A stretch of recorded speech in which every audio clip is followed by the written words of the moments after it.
Halo, assalamualaikum teman-teman. Jumpa lagi dengan saya Ilham Haris. Selamat datang di channel Purnomo The Series. Gimana kabar kalian? Semoga selalu sehat dan baik-baik saja ya. Kali ini kita akan meneruskan merangkum spoiler Dong Renegade Immortal episode 98 ya guys. Dan gak usah berlama-lama lagi, langsung saja gas cuy. Cerita berlanjut. Gulungan kehidupan dan kematian di langit mulai bergemuruh keras. Dari balik lukisan raksasa itu muncul kabut abu-abu pekat. Lalu seekor naga raksasa terbentuk dari kabut tersebut. Ia melesat turun, membuka mulutnya lebar-lebar, siap melahap seekor burung merak yang berdiri anggun di hadapannya. Merak itu adalah perwujudan dari Liu Mei. Burung merak itu tidak gentar, ia mengeluarkan teriakan tajam, jernih mengguncang langit. Dengan angkuh, kepalanya terangkat dan ekornya terbuka lebar, menyebarkan bulu-bulu indah 7 warna. Dari sinilah aura kuat dan kejam terpancar, membekukan udara dan mengubah suasana di lembah jadi dingin mematikan. Bukan karena sihir, tapi karena kekejaman tanpa emosi yang memancar dari domain Liu Mei. Wang Lin menyadari satu hal, burung merak itu hanyalah ilusi. Yang menatap naga dengan mata dingin dan tanpa perasaan adalah Liu Mei sendiri. Bedanya dengan Hong Di sangat jelas. Hong Di memilih memotong emosinya, sedangkan Liu Mei tidak pernah memilikinya sejak awal. Naga itu tidak menggigit, ia pecah jadi kabut tipis dan melingkari tubuh merak. Dari ujung ekor merak, 7 warna menyatu membentuk pelangi indah yang menembus langit, masuk ke dalam gulungan kehidupan dan kematian. Untuk sesaat, lukisan yang tadinya hanya hitam putih mulai berwarna. Namun, keindahan itu menipu. Pelangi memang menakjubkan, tapi tak ada yang bisa menahannya tetap di langit. Ia cepat muncul dan cepat menghilang.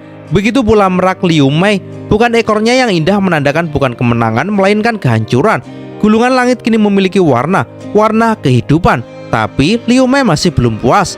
Dia butuh satu ilusi terakhir untuk menyempurnakan domainnya. Dengan nada dingin, ia mengejek Wang Lin, menyebut bahwa kekuatannya belum cukup.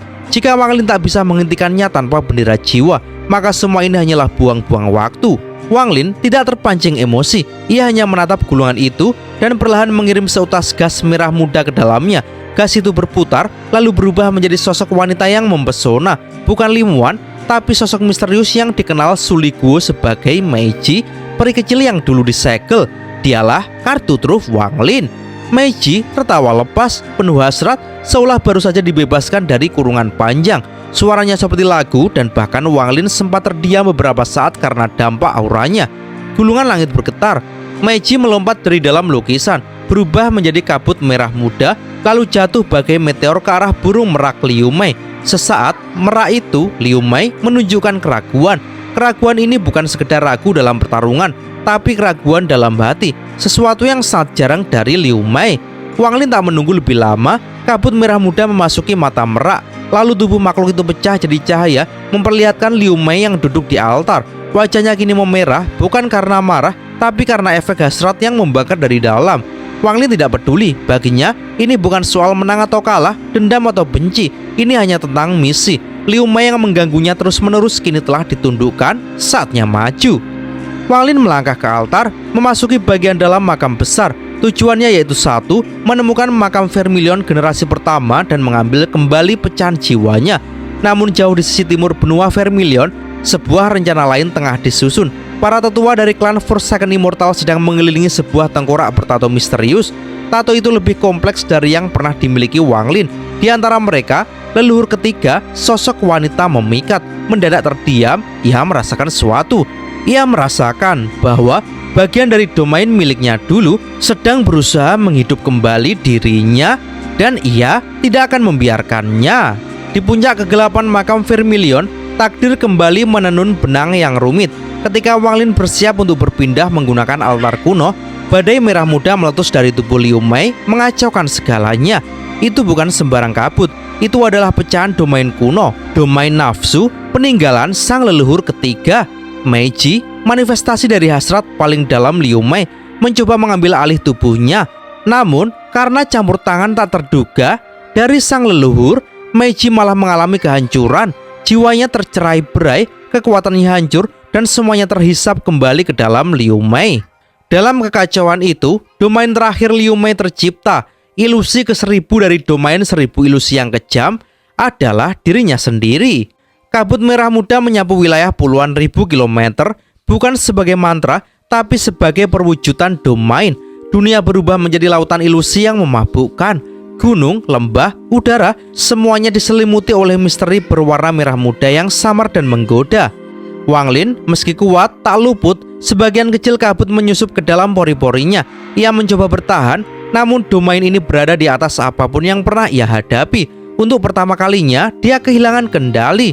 Dalam kabut itu, Liu Mei mewujud, cantik, berbahaya, dan tampak tersiksa oleh pertarungan batin antara kekejaman dan kelembutan, antara realita dan ilusi. Di bawah tekanan ilusi terakhir ini, seluruh eksistensinya berubah. Domainnya bertransformasi, bukan lagi sekedar ilusi kejam, melainkan domain 1000 ilusi nafsu. Selama 2 hari penuh, kabut merah muda menyelimuti lembah, menjadi penjara sekaligus tempat kelahiran kembali. Dari dalamnya terdengar jeritan, campuran antara penderitaan dan kenikmatan, menggema seperti nyanyian peri. Dan akhirnya kabut itu mulai menghilang, dan di sisi altar Liu Mei terbaring lemah. Matanya perlahan kembali jernih. Dengan satu gerakan, tubuhnya kembali tertutup oleh pakaian putih bersih. Ia duduk diam, termenung, menyadari bahwa ilusi terakhirnya telah terwujud melalui hal yang tak pernah ia duga. Wang Lin. Ada aura Wang Lin di dalam domainnya sekarang. Hatinya campur aduk. Bukannya senang, ia malah tersesat karena semua ini terjadi di luar kendali dan rencananya. Di sisi lain makam Vermilion, Wang Lin muncul di tengah gurun. Ia berdiri lama, memandangi langit yang asing. Dalam hatinya ada luka samar. Ia tahu ada ikatan rumit yang terbentuk antara dirinya dan Liu Mei, tapi ia juga tahu belum waktunya memikirkannya. Tugasnya belum selesai. Dengan tekad yang diperbarui, Wang Lin memanggil akal ilahinya. Makam Vermilion ternyata jauh lebih luas dari yang diceritakan. Aura kuat mulai muncul, mencoba menantangnya. Mereka bukan makhluk biasa, melainkan bentuk kehidupan dari pecahan jiwa, kuat, banyak, dan haus konfrontasi. Tapi Wang Lin tak gentar. Ia mengepakkan lengan bajunya dan terbang menuju pusat makam Vermilion, mencari gunung yang disebutkan oleh Situnan, gunung tempat segel Vermilion diwariskan, gunung tempat mayat generasi pertama Vermilion bersemayam. Ia tahu waktunya terbatas. Jika kristal planet kultivasi hancur, hanya satu jalan tersisa. Namun, satu hal pasti, Wang Lin tidak datang untuk menyerah. Ia datang untuk menantang takdir. Pembahasan kini beralih. Di dunia para pembudidaya tingkat tinggi, tak semua yang berhasil menembus tahap Askenden bisa benar-benar bebas. Tingkat keberhasilannya hanya separuh. Sisanya gagal, tubuh hancur, jiwa menghilang, lenyap dari dunia. Dan bagi mereka yang berada di bawah bayang-bayang negara budidaya peringkat 5 seperti Vermilion, ada batasan yang lebih mengerikan. Bagian jiwa mereka tak bisa diambil. Bahkan Yun Guzi, seorang ahli tua, tak mampu melakukannya. Semuanya kembali pada segel tua milik Situnan yang masih bersemayam di kristal planet kultivasi. Segel itu bukan hanya menolak kekuasaan generasi Vermilion selanjutnya, tapi juga menolak semua yang ingin mengambil kembali bagian jiwa mereka. Namun di tempat lain, di bagian ruang angkasa yang jauh dari Vermilion, ada planet raksasa 10 kali lipat lebih besar. Planet ini bukan hanya satu dunia, tapi 5 planet kecil lainnya mengorbit padanya. Inilah planet Tianyun, wilayah peringkat 7 yang dihujani jutaan pembudidaya. Dan dari seluruh sekte di sana, yang paling mencolok adalah sekte nasib surgawi. Mereka mempercayai satu hal, semuanya sudah ditakdirkan, tidak bisa dipaksa, tidak bisa dihindari. Di pusat sekte itu, seorang tokoh legendaris membuka matanya dari penutupan pintu kultivasi yang panjang. Sang Maha Melihat. Rambutnya putih, namun tubuhnya penuh vitalitas. Dalam diam, dia merasa seseorang akan datang. Seseorang yang ia temui di masa lalu. Seorang anak muda dari planet semi sia-sia yang memahami domain hidup dan mati. Dia telah diberi bimbingan, diberi janji untuk menjadi murid kehormatan. Kini, Sang Maha Melihat merasa anak itu akan datang. Tapi jika si anak belum mencapai puncak formasi jiwa, dia akan kecewa. Kembali ke makam Vermilion, Wang Lin kini menelusuri bagian terdalam dari tempat ini. Ia mempersempit jangkauan kesadarannya, tak berani ceroboh. Terlalu banyak bentuk kehidupan aneh dan berbahaya tersembunyi di sini, dan tidak semua bisa ia hadapi, kecuali dengan satu-satunya andalannya, bendera 1 miliar jiwa. Hari ini, di hadapannya muncul 2 gunung menjulang tinggi ke langit. Di antara mereka ada jalan sempit, seolah menuntunnya ke pusat makam. Hutan lebat mengitari jalur itu, dan dari dinding gunung, tetesan-tetesan air jatuh perlahan. Tapi Wang Lin curiga, jika tempat ini selalu basah, harusnya tumbuh lumut. Tapi tidak. Saat ia mengorek dindingnya, hanya bagian luarnya yang lembab. dalamnya kering, artinya air ini baru saja muncul. Naluri Wang Lin tepat. Dari air itu muncul makhluk aneh, wujud seorang wanita yang seluruh tubuhnya terbentuk dari tetesan air. Ia melarang Wang Lin masuk dan Wang Lin tahu ini bukan musuh sembarangan. Makhluk air sulit dihadapi, mereka bisa menyatu dan menyebar, sulit dihancurkan tuntas. Wang Lin pernah gagal melawan jenis ini dan ia tak mau mengulanginya. Tapi saat ia hendak pergi, hatinya tiba-tiba terasa sakit. Ada bagian jiwanya yang memanggil. Seketika ia sadar, itu Wan Wanita itu ada di dalam manik yang menantang langit, dan manik itu ada di dalam bagian jiwanya. Maka tentu saja ia bisa merasakannya. Kali ini Wang Lin tidak mundur. Ia menerobos masuk ke jalan sempit. Makhluk air wanita muncul lagi untuk menghadang. Ratusan ribu tetesan air memenuhi udara, membentuk benteng hidup. Tapi Wang Lin tak gentar. Ia mengeluarkan pedang surgawi, melesat ke depan, dan dalam waktu bersamaan ia memanggil jiwa asalnya. Sosok setinggi lebih dari 30 meter. Jiwa asal itu melaju cepat, menyatu dengan pedang dan menerobos tubuh musuh.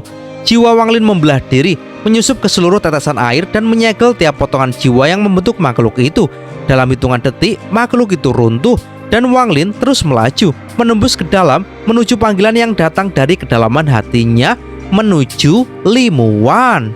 Namun, tak lama setelah Wang Lin pergi, sesuatu yang ia segel mulai bergerak. Tetesan-tetesan air muncul dari permukaan tanah, menguap lalu berkumpul kembali, membentuk sosok seorang wanita. Wanita dari air itu telah lepas dari segel. Meskipun tak bisa dibunuh, ia hanya bisa ditahan sebentar. Kini, ia mengejar Wang Lin dengan tatapan tajam dan tubuh yang kembali mencair menjadi aliran air. Sementara itu, Wang Lin telah tiba di pusat gunung. Di sana berdiri seorang lelaki tua bungkuk, tubuhnya penuh tato yang menyala samar dan melayang di udara. Di depannya, sebuah masa air mendidih disegel oleh pola-pola tato yang rumit. Di dahinya tumbuh tanaman berdaun 8, memancarkan kekuatan misterius. Orang tua ini bukan orang asing. Dialah pengejar Wang Lin dari makam abadi yang dulu hampir membunuhnya. Didorong oleh kebencian dan amarah, ia menjadi pembantai brutal di medan perang, lebih dari dukun 8 daun lainnya. Tapi hari ini, Wang Lin bukan lagi sosok lemah yang dulu. Kecepatannya mengaburkan pandangan, dan sebelum orang tua itu sempat menyadari kehadirannya, Wang Lin sudah berada di samping tato yang menyegel makhluk air. Sekali ayun, pedang surgawi menghantam segel dengan dentuman dahsyat. Retakan-retakan menyebar, menghancurkan formasi satu persatu. Sadar akan ancaman itu, lelaki tua langsung menyerang. Namun, Wang Lin telah memanggil senjata mematikannya. Bendera 1 miliar jiwa. Sekali muncul, aura mengerikan menyebar, membuat lelaki tua itu terhenti. Ketakutan muncul di matanya saat ribuan jiwa meledak keluar, mengerumuni lembah dalam ratapan yang menyeramkan. Seekor kilin ungu mengaum dan melesat, membuka mulut ganasnya ke arah lelaki tua. Di belakangnya, puluhan jiwa utama tingkat transformasi jiwa ikut menerjang. Terpojok oleh jumlah dan kekuatan mereka, lelaki tua itu mundur cepat. Namun belum sempat ia jauh, wanita air yang mengejar Wang Lin tadi diam-diam tiba, mengincar momen untuk menyerang. Di sisi lain, Wang Lin terus menghancurkan segel dengan pedangnya. Segel terakhir pecah, dan dari dalamnya keluar wanita itu, yang kini terlihat sangat mirip dengan Limuwan. Seketika, hati Wang Lin bergetar. Tapi ini bukan waktunya untuk tenggelam dalam perasaan. Wang Lin sudah bersiap. Segera, ia memanggil semua fragmen jiwa untuk membentuk jaring raksasa, mengurung wanita itu. Ia tahu, meski dia membebaskannya, wanita ini jauh lebih berbahaya daripada sebelumnya. Kekuatan dan tubuh abadi membuatnya hampir mustahil dikalahkan. Namun Wang Lin tidak ragu. Dengan perintahnya, bendera jiwa menyatu, menyisakan 6 jiwa utama yang sangat kuat. Mereka mengepung wanita air itu dari segala sisi. Seranganmu dimulai. Dalam ledakan kekuatan, tubuh wanita itu hancur dan pecah menjadi ribuan tetesan air. Inilah momen yang ditunggu Wang Lin. Ia menembus ledakan air, mencari sesuatu, bagian jiwa Limuwan yang tersembunyi dalam sosok itu. Namun saat itu juga, bumi mulai bergetar. Langit pun koyak, seolah tangan raksasa mencabik ruang. Retakan dimensi muncul di seluruh makam Vermilion. Angin es yang keluar mampu membunuh siapapun yang tak cukup kuat. Tanah pun mulai runtuh menelan segala yang ada. Di tengah kekacauan, banyak pembudidaya dan makhluk abadi pun ikut binasa. Aura kematian menyelimuti seluruh area. Wang Lin tak punya waktu, yang menarik kembali semua fragmen jiwa dengan cepat. Di tengah retakan dan kehancuran, wanita yang menyerupai Limuwan tampak terdiam. Untuk pertama kalinya, ketakutan terlihat di wajahnya. Tubuhnya bergetar, lalu mulai runtuh menjadi tetesan air. Namun kali ini tidak ada bentuk kembali. Tetesan-tetesan itu mulai menghilang, sebuah kematian yang nyata. Dengan gerakan secepat kilat, Wang Lin menembus celah-celah kehancuran. Tangannya terulur dan ia menangkap satu tetesan air yang paling jernih sebening kristal. Saat ia menyentuhnya, sebuah perasaan dalam menyeruak ke dalam hatinya, seolah ia menyentuh jiwa Li Muwan. Namun, belum sempat ia menarik nafas lega, sebuah keretakan ruang yang nyaris tak terlihat muncul di hadapannya. Dalam sekejap, sebagian besar pakaiannya lenyap disobek dimensi itu. Ia nyaris terbunuh hanya karena sedikit kelengahan. Dengan keringat dingin membasahi dahinya, Wang Lin segera menyingkir, melewati celah-celah maut yang terus terbuka dan menutup tanpa peringatan. Guncangan hebat hanya berlangsung sekejap, 10 nafas waktu. Namun dampaknya seperti bencana dunia. Seluruh makam Vermilion seperti retak dari dalam, menyisakan tanah yang pecah, langit penuh celah, dan bahaya yang mengintai dari setiap helai energi spiritual. Satu langkah salah bisa berarti kematian. Makam ini dulunya tempat suci, kini berubah jadi kuburan terbuka. Semua ini bukan kehancuran alami, tapi ulah Zuguzi, hasil dari kegilaan panjang yang menciptakan permainan maut ini. Namun setelah guncangan usai, pemandangan mendadak tenang. Gunung runtuh jadi dataran luas, seolah semua itu hanya mimpi buruk sesaat. Angin sejuk menyapu, mengeringkan keringat di wajah Wang Lin, tapi ketakutan masih membekas kuat di hatinya. Wang Lin lalu menyatukan potongan jiwa Li Muwan ke manik surga penantang miliknya, lalu terbang perlahan menjauh. Namun saat melintas di atas puing-puing pegunungan, pandangannya tertumbuk pada sosok yang nyaris tak dikenali. Si lelaki tua bungkuk kini hanya menyisakan setengah tubuh. Jiwa asalnya yang melemah berusaha keluar dari tubuh, mencoba melarikan diri. Tanpa ragu, Wang Lin mengejarnya, tapi alam sendiri rupanya tak membiarkan orang itu lolos. Sebuah keretakan mendadak terbuka di depannya, menelan habis jiwa asal lelaki tua itu. Wang Lin menghentikan langkah, termenung. Makam Vermilion kini benar-benar jadi lahan maut. Terlalu beresiko untuk terus ditelusuri. Setelah berpikir sejenak, ia memilih mundur dan melesat pergi. Di sisi lain planet Vermilion, tepatnya di Laut Iblis, keadaan juga tidak lebih baik. Laut ini dulunya terlindungi oleh kabut tebal selama ribuan tahun, tapi kabut itu kini hilang dan pasukan Immortal Forsaken telah mengambil alih. Laut itu porak-poranda, tak berdaya menahan invasi. Di luar wilayah bintang rusak yang kacau, berdiri sosok misterius yang dipenuhi aura kematian. Di sekelilingnya, ilusi kerangka menari-nari seperti hutan tulang. Ia menyadari tempat ini mengandung aroma pembudidaya kuno, namun terlalu berbahaya untuk ditelusuri. Setelah berpikir panjang, orang itu memutuskan untuk pergi. Luka-lukanya belum sepenuhnya pulih dan ia tahu jika bertemu si Tunan sekarang itu akan jadi akhir baginya. Maka ia pergi, berencana menemui seseorang di planet lain, yaitu si orang suci pedang Ling Tianhou. Namun sebelum ia benar-benar pergi, kehadiran lain muncul. Langit menggelap, air laut terangkat ke angkasa seperti pasukan raksasa. Seorang pria berjubah biru, dihiasi pola bunga emas muncul menantangnya. Tapi si sosok penuh kematian itu hanya mendengus dan pergi tanpa minat bertarung. Pria berjubah biru lalu merenung, tempat ini pasti menyimpan sesuatu, sebab sosok tamak itu tak pernah datang ke tempat yang tidak berharga. Di kedalaman tanah, di lautan darah yang menakutkan, seorang pria duduk di pilar terakhir yang tersisa. Rambutnya merah kusut, matanya seperti iblis penuh kegilaan. Ia adalah Tuo Shen, makhluk yang telah lama terkurung di sini. Ia tahu waktunya untuk bebas sudah dekat. Dengan kristal pengetahuan di tangannya, ia telah mengetahui banyak rahasia, termasuk keberadaan kristal planet kultivasi. Kekuatan yang selama ini tumbuh di inti planet seperti bayi dewa kuno. Ia telah mengatur semuanya dengan cermat, bahkan membantu seorang anggota klan Immortal Forsaken mencapai tahap 12 daun agar mampu menghancurkan segel dan membuka jalan. Semuanya hanya untuk satu tujuan, mendapatkan kristal itu dan keluar dari penjara abadi ini. Tuo Shen tidak melupakan Wang Lin. Ia masih mengingat aura ilahinya. Ia bersumpah, begitu ia bebas, Wang Lin akan menjadi sasaran utamanya, santapan untuk kelahiran kembali dirinya sebagai dewa kuno bintang 8. Tawa mengerikan menggema dari lautan darah, disertai kemunculan dua monyet kecil dengan mata merah menyala, pengikut setia Tuo Shen. Sementara itu, di bagian lain makam Vermilion, sosok lelaki tua dengan monyet di baunya menyeringai. Mata monyet itu menyala dan mereka langsung bergerak menuju pusat makam. Pria tua itu seperti tahu kemana harus terbang, menghindari celah maut dengan mudah. Ia seperti penari dalam pusaran kehancuran. Tak lama setelahnya, Wang Lin tiba di tempat yang sama, menatap arah perginya lelaki tua itu. Dalam diam, ia mulai menyusun kembali rencananya. Di tengah reruntuhan yang mengisyaratkan bahwa perang besar akan segera dimulai. Wang Lin melayang di udara, menyusuri reruntuhan makam Vermilion dengan penuh kehati-hatian. 2 hari telah berlalu sejak ia memasuki wilayah ini, dan setiap langkahnya selalu dibayangi bahaya. Keretakan ruang yang menganga di mana-mana memaksanya untuk bergerak pelan, waspada terhadap kemungkinan kehancuran sewaktu-waktu. Di kejauhan, matanya menangkap pemandangan aneh. Cekungan demi cekungan, lebih dari 10.000 jumlahnya, tersebar sejauh mata memandang. Yang membuatnya lebih mencolok adalah pedang-pedang panjang yang tertancap di setiap cekungan itu. Setengahnya terkubur di tanah, namun aura pedang mereka niat membunuh dingin dan tajam menusuk langit, seolah hendak membelah dunia. Wang Lin tertegun. Ia mulai memahami tempat ini bukan sekedar makam. Spekulasinya tumbuh semakin kuat bahwa makam Vermilion sebenarnya adalah bagian dari kristal planet kultivasi itu sendiri, dan seluruh kehancuran serta makhluk aneh yang ia temui hanyalah gejala dari kehancuran planet kultivasi ini. Retakan ruang, potongan jiwa, semuanya berasal dari kehancuran tempat ini yang perlahan pecah menjadi serpihan. Tapi ia belum bisa memastikan. Semua itu masih hipotesis. Jawaban pasti hanya bisa ditemukan di pusat dari semua ini. Dengan mengerahkan indera ilahi, Wang Lin menemukan satu cekungan yang sangat berbeda dari yang lain. Di tengah lautan baskom itu berdiri satu cekungan besar yang tertutup es biru tua.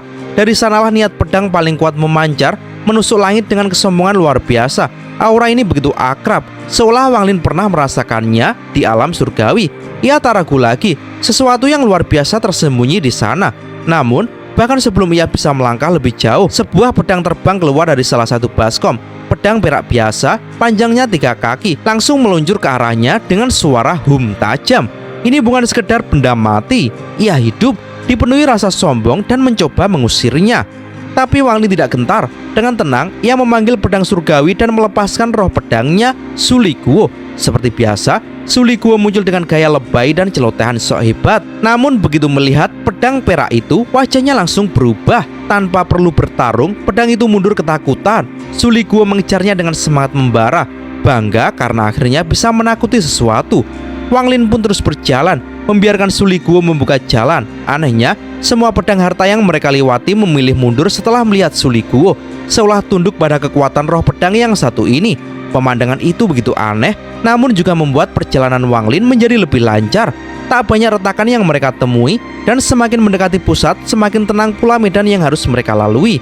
Setelah beberapa jam perjalanan cepat, akhirnya mereka tiba di pusat dari segalanya, sebuah lembah besar yang dipenuhi kabut biru pekat. Di atasnya, ratusan pedang melayang, memancarkan niat membunuh yang lebih kuat dari sebelumnya. Suli Guo tentu saja langsung mencari alasan untuk mundur, tapi Wang Lin tak memberinya pilihan. Ia melemparkan pedang surgawi beserta Suli Guo ke dalam kerumunan pedang. Dengan teriakan ketakutan, Suli Guo akhirnya meluncur ke dalam lautan pedang, menerobos kerumunan seperti kesetanan. Keberaniannya setengah dipaksakan, setengah murni karena tidak ada jalan keluar. Tapi entah bagaimana usahanya berhasil. Pedang-pedang itu memberi jalan. Dan saat itulah sesuatu yang lebih besar muncul. Kabut biru terbelah dan dari dalamnya melayang keluar sebuah pedang setengah bulan. Aura yang terpancar darinya begitu luar biasa. Bahkan Suli Guo yang tadinya bersemangat langsung gemetar. Semua pedang yang sebelumnya mengepung mundur perlahan, seperti prajurit yang memberi hormat pada jenderalnya. Wang Lin menatapnya. Aura pedang itu terasa berbeda, tidak seperti bentuk kehidupan lain yang ia temui, yang berasal dari kumpulan jiwa. Pedang ini hanya memiliki satu jiwa, jiwa tunggal yang kuat dan kesepian bersemayam dalam bilahnya, membuat semua pedang lain tunduk. Saat mendekat, pedang setengah bulan mengirim pesan akal ilahi. Tinggalkan jiwanya, kamu pergi. Seketika, pedang itu membesar, menjulang hingga 100 kaki dan melepaskan gelombang energi pedang yang membelah langit. Wang Lin bersiap. Ia tahu inilah ujian sesungguhnya. Di hadapannya bukan sekedar pedang, tapi jiwa kesepian yang menjaga rahasia besar di jantung makam Vermilion. Dan cerita pun bersambung. Oke teman-teman, terima kasih sudah nyimak alur cerita kali ini sampai habis. Semoga teman-teman terhibur. Kurang lebihnya mohon maaf ya. Ya, yang namanya spoiler pastinya ada yang meleset soal detail cerita dan episodenya ya. Oke, jangan lupa terus dukung channel ini agar terus berkembang. Dan sampai jumpa di episode selanjutnya. Assalamualaikum warahmatullahi wabarakatuh.